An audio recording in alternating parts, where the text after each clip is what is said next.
Hello everyone, and welcome to some more horrific news. Alright, this one popped up.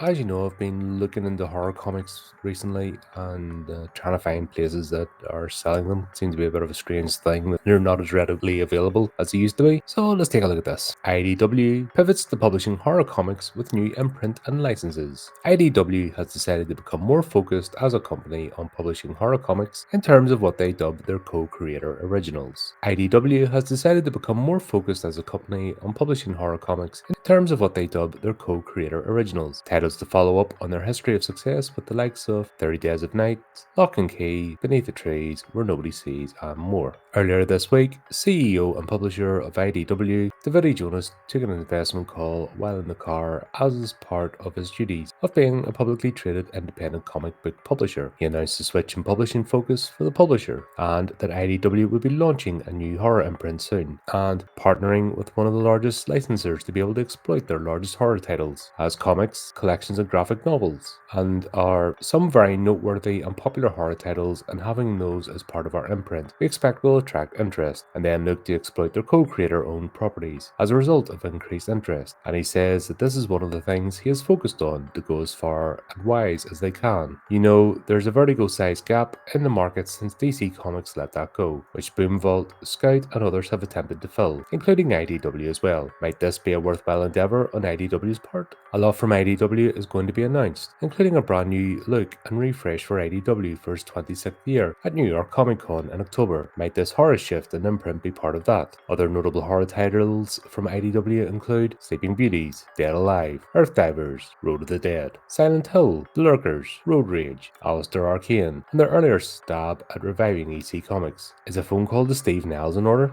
There's a lot of IDW news and gossip dropping today, as well as this week and last. Keep up with this handy tag.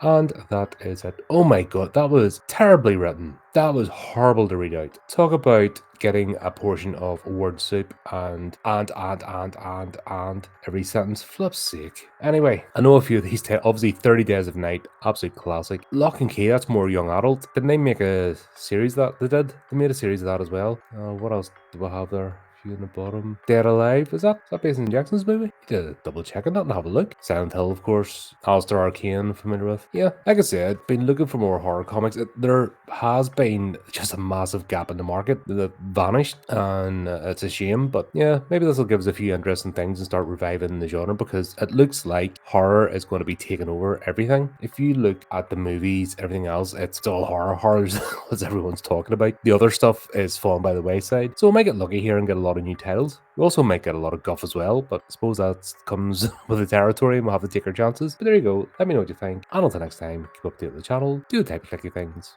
and remember to keep it creepy, keep it horrific.